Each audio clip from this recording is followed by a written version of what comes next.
O Zambales City, yung Zambales Occidental, sa nagtanaw ka nato karon pinag sa Facebook page sa Sensa o Zambales News Channel. Ako si Dazil Kumuwa de Texon.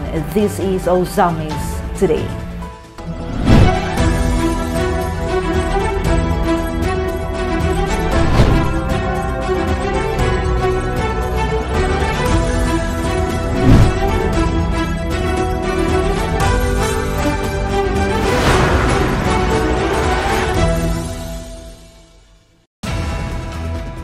Sa ato ang mga headlines.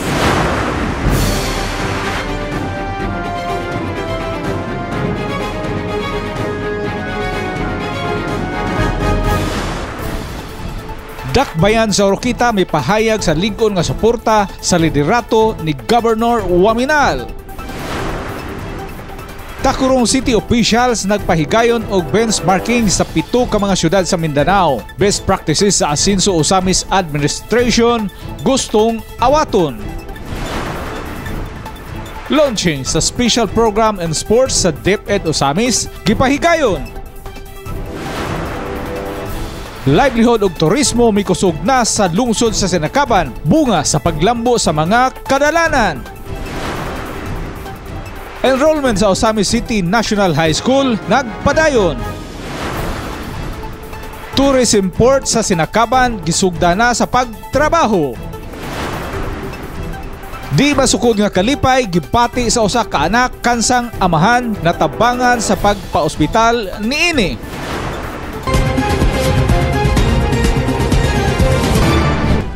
Kini ang mga detalye sa O Zambales Today. Dakbayan sa Oroquita may pahayag sa ligon nga suporta sa liderato ni Governor Waminal. Ani ang report. Adhering to transparency and good governance with strong drive against corrupt government officials, condemns illegality and upholds only the truth. And since his assumption of office until the present, an extraordinary performance unsurpassed by any previous governor in the province of Misamis Occidental, as evidenced by his unprecedented projects like hospitals, roads and bridges, distribution of emergency vehicles, quick response in cases of emergency, and others. Kini ang klase sa serbisyo nga gihatag ni Misamis Occidental Governor Henry S. Waminal Sr. ngadto sa mga Misamisnon. Hinungdan nga may pagawas ang provincial capital ang Oroquita City sa usa ka resolution nga naghatag sa bug-os ug higpit nga suporta sa liderato sa very hard working governor. Giaprubahan sa sangguniang panglungsod sa Oroquita City atol sa regular session niini kaniadtong Hulyo 31, 2023 ang City Resolution number 2023-07-174. A resolution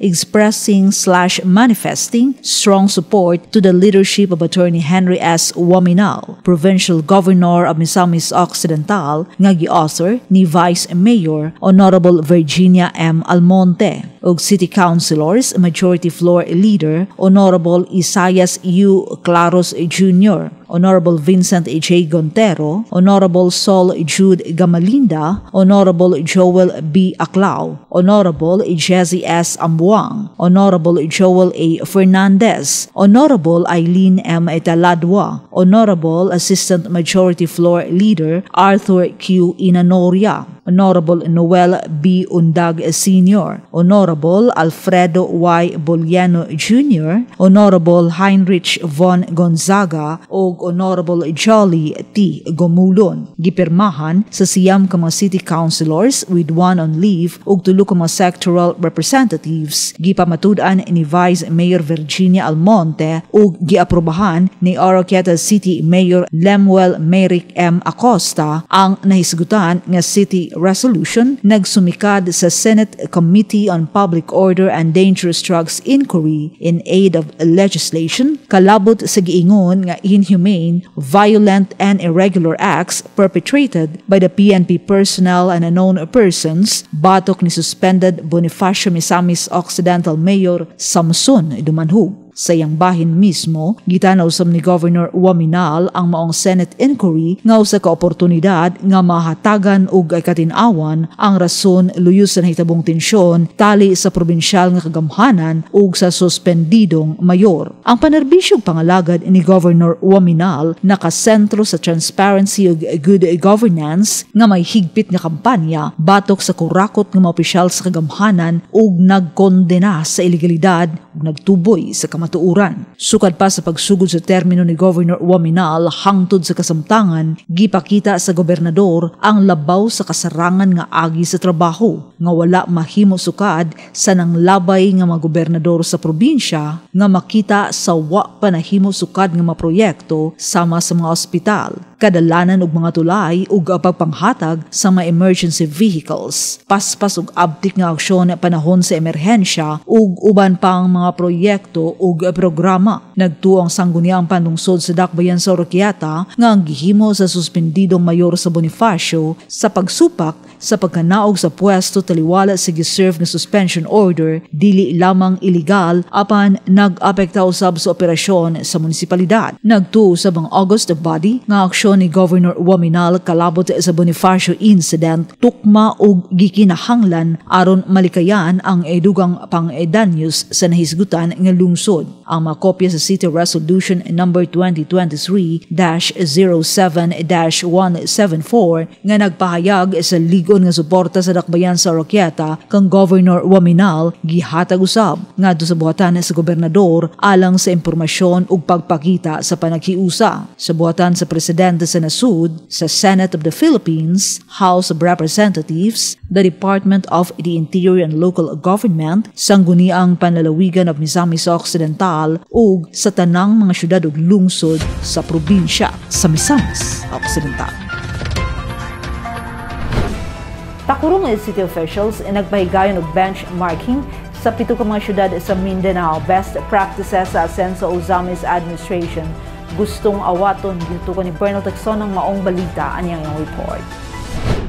Sulod sa tulo ka adlaw gibisitahan sa Takurong city officials, department heads ug key officials pinanguluhan ng 3-termer mayor, now Vice Mayor Lina O. Montilla ang 7 ka mga syudad sa Mindanao, lakip ang Tangub City, Oroquieta City ug ang Ozamis City LGU.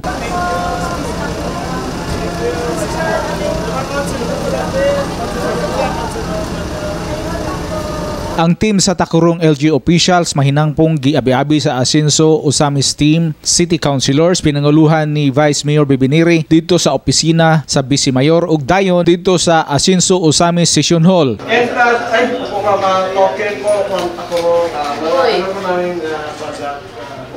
Thank you. Sige. Maraming salamat. From Takurong with love. Katuyuan sa benchmarking tour, personal nga masuta o mapanaminan sa Takurong City officials ang gidungog na nga best practices sa Ozamis City LGU. Ilabi na gayod ang nabaniog na pag-ayo nga libreng pagpatambal sa mga pasyenteng Ozamisnons sa mga pribadong tambalana ning atong syudad. Ingon man ang one of a kind o gikaibgan pag-ayo nga kasalan ng bayan, diyan libre ang mga papilis, haircut, make-up, wedding dress and tuxedo sa bride and grooms, prenup, pictorials, cakes, wedding gifts ug uban pa, ug may pakapin pang 30,000 pesos cash nga regalo ang madawat sa matag couples. Ug labaw sa tanan ang libreng pabahay sa mga kabus nga Ozamisnons nga nagkantidad ang matag unit sa dili mo kubos sa 1 milyon ka pesos. I would like to thank the Vice Mayor Neri and the rest of the City Council and also Mayor Ominal for a warm welcome and sharing of their best practice to Takurong City that we could replicate also in our city, and we appreciate yung mga medical assistance nyo po and also yung mga best practice nyo sa kasalan ng bayan, and also yung housing program nyo po which give houses to the walang bahay dito sa Osamis City. Sa iyang hamubo nga pakigpulong atubangan sa mga membro sa Osamis City Council, pinanguluhan usab ni Vice Mayor Bibineri, gipahayag ni Tacurong City Vice Mayor Montilla nga interesado siyang makakat-on aron usab siya may reference kung giunsa pagmanage sa asin sa Osamis City Administration ang ilang annual budget. I would like to learn yung budget po because so that I could demand my budget also. No, kasi as of now, mahirap yung buhay namin. But if we have reference, so we could hagel sa Finance Committee that in these LGUs, ito po yung mga budget ng pag-manager sa Vice Mayor's Office. So that we could also do our job like this benchmarking that we learn from other LGUs that we could replicate in our city po. Si Majority Floor Leader and Finance and Appropriation Committee Chairman Attorney Marcelian Tapayan mao ang natasan sa pag-educate sa mga bisita. May kalabot sa mga pamaagi kung giunsa sa pagreforma kaniadto ni former Osamis City Mayor Ando Waminal ang pamalakad sa City Hall o mga departamento para mawagtang ang korupsyon aron mapatuman sa Team Asinso ang good governance and zero corruption leadership style nga gipatuman na usab karon ni Osamis City Mayor Attorney Indy Waminal. Sa interview ni Vice Mayor Lina Montilla, ilang gilakip ang Osamis LGU sa ilang 3-day benchmarking tour gumikan sa ilang nadungog nga ubay-ubayng basic social services and infrastructure development projects na nahatag sa Osamis LGU sama sa Asinso Wellness Park nga ila usab nga bisitahan sa ilang pag-ani sa atong syudad. Bisita usab nila ang historic Kuta Port. Nagpasalamat si Vice Mayor Montilla sa mainit nga pag-abi-abi kanila sa Osamis LGU officials. We went po sa Cagayan de Oro before coming here. And okay, narinig naman din namin ang Osamis na you have also best practices here. That's why we included Osamis City in our itinerary, in our benchmarking. And we are glad that the Vice Mayor and the City Council are all very cooperative and helpful to the City Council also of Tacurong City, and also the warm welcome of Mayor Ominal po. Ang benchmarking tours dako og katabang para mabuksan sa mga opisyal sa gobyerno ang mga oportunidad nga makakat-on og dugang mga pamaagi sa pagpanerbisyo sa publiko nga magbenepisyo sa mga katawhan nga ilang gialagaran. Alang sa Osamis Today, ako si Bernald Texon. Salamat Bernald. Launching sa special program sports sa DepEd Osamis, gipahigayon atong dawaton ang report ni Leoncio Midalio. Gipahigayon sa Department of Education Osamis City Division ang launching sa special program in sports Agosto 17 sa Osamis City National High School Gymnasium nga gitambungan sa mga kadagkuan sa DepEd Osamis City Division nga gipanguluhan ni Schools Division Superintendent Nimpa Regalado Lago og sa pinasidugang bisita nga si DepEd Regional Director 10 Art Bayukot nga mihatag sa iyang inspirational message ngadto sa mga ginikanan sa 8 ka mga barangays ning Dakbayan, mga learners og sa grade 7 special program in sports enrolled learners. Gipahayag ni SDS Ma'am Nimpa Lago nga usas katuyuan sa paglusad sa bagong programa aron mapauswag ang mga kabataan nga adunay mga skills og talento sa paugnat sa kusog nga maoy makadevelop sa ilang leadership skills, teamwork og volunteerism. Gipasigarbo ni SDS Lago ang Osamis City National High School nga adunay kompleto o igong lugar ang sports ground nga makapalambo sa mga talento sa sports sa mga kabataan og iyang pasalamatan ang liderato nila ni Misamis Occidental Governor Attorney Henry Waminal, Congressman Ando Waminal og Osamis City Mayor Attorney Henry Indy Waminal Jr. nga kanunay naghatag og suporta sa Department of Education Osamis City Division. Og ako usang ipahibalo sa tanan nga the only school in Region 10 nga naa dinhi sa Osamis City na hibutang ang ato ang Osamis City National High School wherein naagyud sa sulod sa eskwelahan ang possible nga mapalambo na to nga available area for sports ground para sa ato ang mga learners din sa atong mga bata. Og ako nagalaom og ako sad na nakita ang ato ang Asenso administration under the leadership of Honorable City Mayor ND Henry ND F. Waminal Jr. naapod siya dakong kadasig nga mo support ani labi na pud sa ato ang governor dinhi sa province nga si Governor Henry S. Waminal ug ang atong congressman. Gipahayag ni OCNHS Principal Bit Abamunga nga padayon ang ilang gihimong screening alang nitong mga learners sa grade 7 nga mo-enroll ug ilang gi-offer ang sports sa volleyball, basketball, sipak takraw, badminton, chess ug uban pang mga athletics ug matud pa niya nga sa pipila ka tuig ang mulabay posibleng mas madugangan pa ang mga medalya nga makuha ug mas mudaghan usab ang mga kabataan nga mo-compete sa regional ug national sports competition. Gapadayon ang atong screening sa ato ang mga mo-enroll pa gyud nga mga estudyante and kuan lang siya 2 sections lang sa ta karon.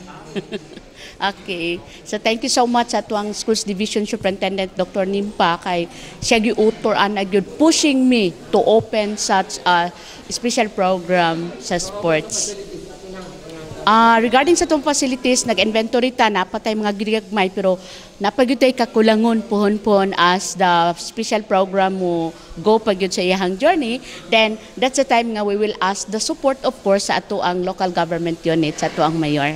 So 3 years from now, rabirise na ang oval, indaghan na puta ma-additionalan ang ato ang mga win, no? Sa ato ang palarong pambansa, specifically.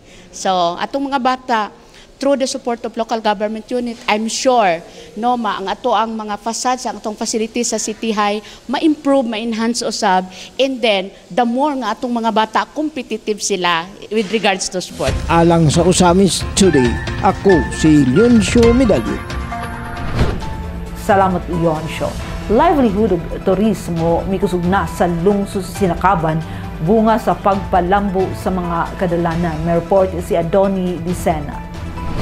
Mianam na pagkusog ang livelihood products sa mga residente sa bukirang bahin sa lungsod sa Sinakaban o wisugod na usab pagkusog ang kalihukan sa turismo gumikan sa pagpalambo sa mga kadalanan. Nagkanayon si Sinakaban Municipal Mayor Delio Luod nga wala gayud masayop pagpundo si Governor Henry Waminal Sr. kaniadto nga siya pa ang kongresista sa ikaduhang distrito sa probinsya gumikan kay nagbunga na ang iyang paningkamot. Mas misangko pa sa pinakataas nga bahin sa bukid sa Sinakaban ang road concreting gumikan sa pagpadayon usab pagpundo sa mipuling kongresista karon sa segundo distrito Congressman Ando Waminal. Dako ang pasalamat ni Mayor Delio Luod sa administrasyon sa Asenso gumikan kay nahatagan na gayud og katumanan ang dugay ng gidamgo sa lungsod nga mulambo ang turismo gumikan kay daghan kaayo og potensyal nga tourism destination sa lungsod apan wala lang dayon mahatagi og dakong pagtagad sa milabayng panahon. Gani ang strawberry farm nga gisugdan pagpalambo sa mga residente sa San Lorenzo Ruiz o sa pag-asistar sa Municipal Agriculture Office sa munisipyo, mianam na usab pagdaghan ang produkto niini. Positibo ang panglantaw ni Mayor Delio Luod nga kung magpadayon ang kalambuan ug maayong nga plano sa lungsod, pinaagi sa Asenso Administration, mas taas pa ang maabot nga kayuhan sa lungsod sa Sinakaban. Una,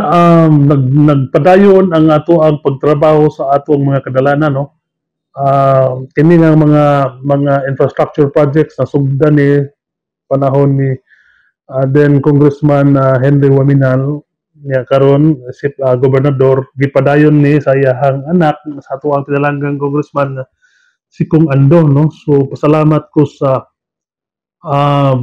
pagpaningkamot sa ato ang mga lideres kung og si Gov nga nagpadayon gid ang infrastructure projects kay mao gini dakong kakulangon namo dinhi sa Sinakaban, especially katong mga upland barangays. Dayon karon niabot na ang atong dalan ngadto sa pinakataas nga barangay ang San Lorenzo Ruiz, no? Karon lapad na ang dalan dayon na develop na dito nanatay kanang strawberry farm nga gi-develop through a livelihood program nga gihatag nato sa DA, no? So medyo aduna na mga turista nga nagsigi og saka dito, no? Bisita tapad tudela katong ilahang kuan. So nalipay ta nga nianang mga proyektuha dako kayong impact especially sa ekonomiya sa ato ang katawan sa kabukiran. Alang sa Usamis Today, Adonai Desina reporting. Salamat Adonai. Enrollment sa Usamis City National High School nagpadayon. Atong dawaton ang report ni Glenn Ray Roluna. Padayon ang pagpangandam sa Usamis City National High School alang sa umaabot nga pagbukas sa klase para sa school year 2023 to 2024 nga gitakda karong bulan na maong gawas sa Brigada Eskwela nga kamulong nga pagpangandam sa mga nagkadaiyang rooms o facilities sa nasangpit na tulungaan aron sa pagbalik sa klase hapsay ug luwas alang sa mga estudyante. Din gitabangan usab kini sa mga nagkadaiyang stakeholders sa City High. Gipasalamatan usab ni Usamis City National High School School Principal Lelibet Abamonga ang mga nahimong kaabag nila sa Brigada Eskwela 2023 ug ngadto usab sa Asenso Usamis Administration ni Mayor Indy Wominal ug sa pag-abag ni Misamis Occidental Governor Henry Wominal ug 2nd District Congressman Ando Wominal nga mihatag sa ilang pagsuporta ngadto sa maong tulungaan sa mga bisan unsa nga pamaagi. Salamat ko sa tanang mga ginikanan, mga porpis, mga civic organization sa atong LGU nga dirigyud sila misuporta, nagkandak gyud sila og brigada ng limpyo in preparation para sa pagbukas sa ato ang klase. Local government unit, no, kay Attorney Henry Indy Wominal Jr. Salamat kaayo Mayor kay nasayod kami nga maskin pagdili mi mangayo og tabang sa inyo nakakanunay nagpaluyo kanamong tanan diri sa Department of Education labi na diri sa City High nga hopefully pod ma-develop na masiminto na ang amo ang gikan sa oval laho sa amo ang gate para mas smooth pagyod ang pag-agi sa atong mga estudyante o sa ato ang Usamis City National High School community. Ongoing usab ang enrollment alang sa mga kabataan nga motungha sa junior high school ug senior high school. Lakip sa mga anaa sa City High ang special program in the arts sa mga mahiligon sa broadcasting, singing and dancing, drawing ug uban pa. Karon bag-ong gibuksan usab nila ang special program in sports na lakip sa mga gihatagan ug pagtagad sa mong tulungaan nga dakong gitabang usab ngadto sa mga student athletes. Pahinumduman usab ni OCNHS School Principal Lelibet Abamonga ang mga estudyante nga kung magpa-enroll ani ang mga gikinahanglan nila nga pagadalon sa tulunghaan. Department of Education Division of Usamis City, particularly here in Usamis City National High School, naga-offer sa maong mga special program diin ang bata ganahan sila makapili gid sila sa ilang gusto. Unsa kinahanglan makapa-enroll sa toang City High? Mo dalikit lang sila dire dayon magdala lang sila sa photocopy sa ilang birth certificate, sa ilahang card or SF9, school form 9, and then good moral katulang ilang ipakita aron ma-enroll na sila. For the senior high school sa ato ang grade 11 kung gusto sila magpa-enroll, then kung STEM naa sila qualifying test, no, na i-conduct karong 18 buhon. Okay, so magdala lang sila sa ilahang photocopy sa ilahang certificate of completion, photocopy sa ilahang birth certificate sa PSA, and then sa ilahang SF9. Kana lang ilang dad-on and makikita sila kay naaman diri ang atuang sa gym ang atuang enrollment, no, na diri ang atuang sa senior high school o sa junior high school. Sa pinakulahi nga data sa enrollment sa OCNHS as of August 16 na nasa duulan 4,164 ang mga na-enrolled sa mong tulungaan o posible pa kini nga mutaas tungod kay kamulo pa ang enrollment. Gihangyo usab ni Ma'am Abamonga ang mga ginikanan ug mga kabataan nga wala pa makapa-enroll nga magpa-enroll na alang sa kaugmaon sa mga estudyante. Gidasig nako ang mga ginikanan, ang mga estudyante nga karong maghugpong kita, no, nga tabangan nato nga walay no one left behind or walay estudyante nga naa sa kabaranggayan nga wala ning eskwela. Ato gyud silang tabangan. So gidasig nako ang mga barangay council to check sa matag pudok, sa matag ginikanan kung ang ilang mga anak na-enroll na ba ani nga panahona, no? So, again, so also sa mga teachers, akong pasalamatan ang atuang mga magtutudlo tungod kay maskin pa bisag unsa ka busy o maskin pa sa ilahang mga buluhaton naningkamot gihapon sila nga madasig sa pagtudlo sa atong mga kabatanuanan para naatay mga productive citizens. Alang sa Uzamis Today, kini si Glenn Ray Roluna.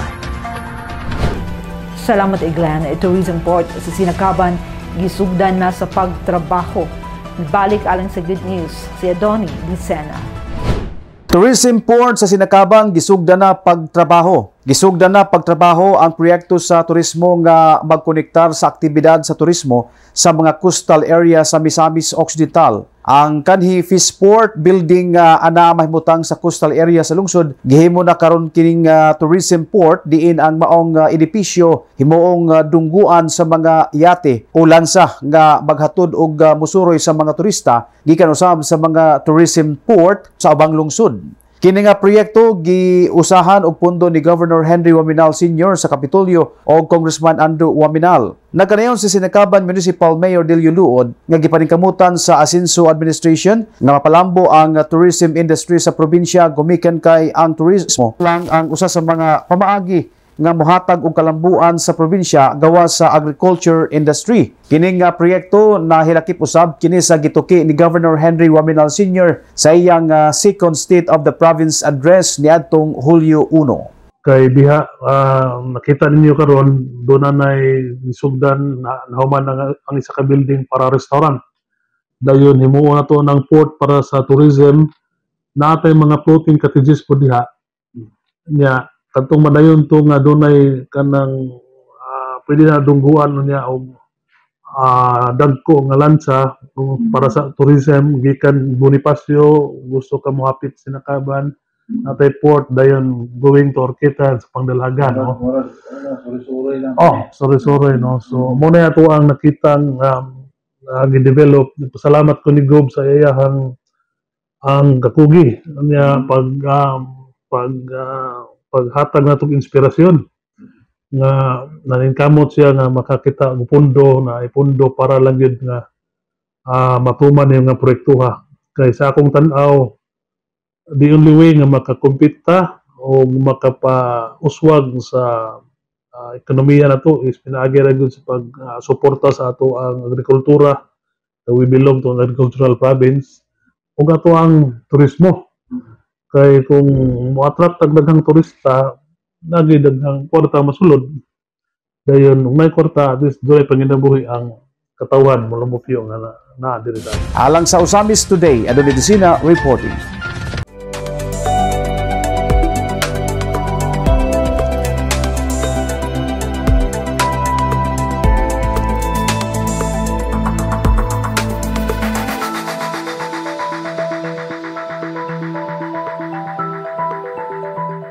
Sa Sensa Uzamis Free Hospitalization Program update, di masukod nga kalipay gibati sa usa ka anakan sang amahan natabangan sa pagpa-ospital niini. Ma-report si Mary Ann Lumapas.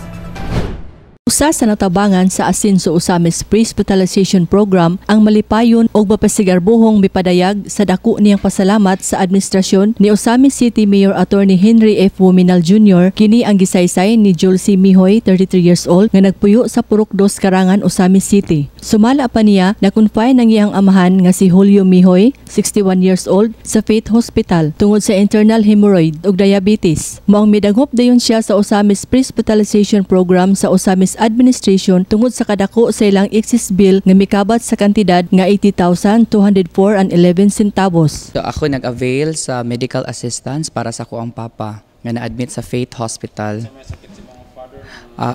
So naoperahan siya sa iyahang hemorrhoid, dahil na po siya mga other sakit lamas sa diabetes o kidneysitis. Kumusta mo siya karon? Okay na siya sir, kanang pwede na siya mugawas, gi-advise na siya for discharge sa iyahang doctor, though na pa siya sa recovery stage. Pila niyo remaining balance? So sa akong naibawan sir no, naa siya sa around sa 80,000 pesos. 80,000? 80,000 pesos gid siya, sir. Dili masukod ang gibati nga kalipay ni Julcy sa dihang nasayra niya nag zero balance sa Asenso Osamis Administration ang iyang excess bill tungod sa kadako sa kantidad niini. Ikalipay kayo niya og dako nga wala gayud napakyas ang unang higayon niyang pagduol sa Team Asenso ken hatagan gayud og kasulbaran ang iyang problema sa dako kayo nga hospital bill. Based sa paper ng ilang gihatag, sir, no, ilahad yung gihurot ang 80,204.11 pesos. Again, 80,204 pesos and 11 centavos. So, murag gi-zero jud nila ang amuang balance. First time na mo nag-avail sa aning programa sa ato ang LGU. Wala jud pud ko ga-expect, sir, no, nga ma-zero balance gid pud mi sa amuang kuan sa kadako pud sa amuang bill. Pasalamat lang gid pud mig maayo nga gi-zero ang amuang balance. Ako na kay nigtabang para sa amuang pamilya.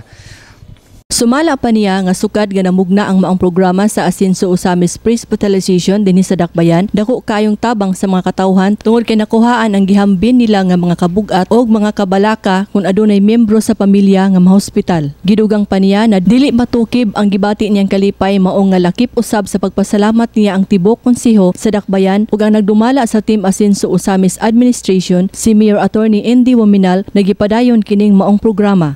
So, sir, ang 80,000 lisod jud kayo pangitaon. So, tungod ani no, murag nakuhaan amo ang burden, at least karon amo na lang problemahon kay ang iyang pang-maintenance sa iyang mga tambal. So, dako gyud pud kausaban kay ang ato ang syudad, no, sa Osamis, labi na sa pamahalaan pud sa ato ang kuan, no, sa ato ang mayor. So, dili lang sa aning pamaagi, so pati pud sa ato mga infrastructure daghan kay sila og gibuhat o daghan kay sila og gibuhat para sa mga Osamis nun. Sir, last na sir, mensahe na nato ngadto sa atong mga lideres karon. Ako dako kay pasalamat sa ato ang mayor og sa iyang konseho para sa ingon ani nga programa nga iyang gilunsad. Daghan kayong salamat, mayor ug mga councilors. Daghan kayong salamat. Alang sa Osamis Today, ako si Mary Ann Lumapas. Salamat, Mary Ann. Ang Osamis Today, hatod kanato as a public service feature sa Asenso Osamis News Channel. Ubos sa pagdumala sa LG Osamis, pinaagi ni Mayor Attorney Henry Indy F. Wominal Jr. Alang sa dugang impormasyon, please like our official Facebook pages kung Ando Wominal, Attorney Indy Wominal, ug Asenso Osamis News Channel. And please subscribe to the official Asenso Osamis YouTube channel. Sa ngalan sa kindibukang AONC team, Yonsho Midalio, Bernald Texon, Adoni Dicena Jun Purgatorio, Ares Carpio, Kim Tangaro, Macjul Malinis, Mary Ann Lumapas, Xander Delid o Glenn Ray Roluna sa Misamis News Network. Ako si Dazil Humuad Texon. Daghang salamat. Padayon Asenso Osamis, Asenso Segundo Distrito, Asenso Misamis Occidental.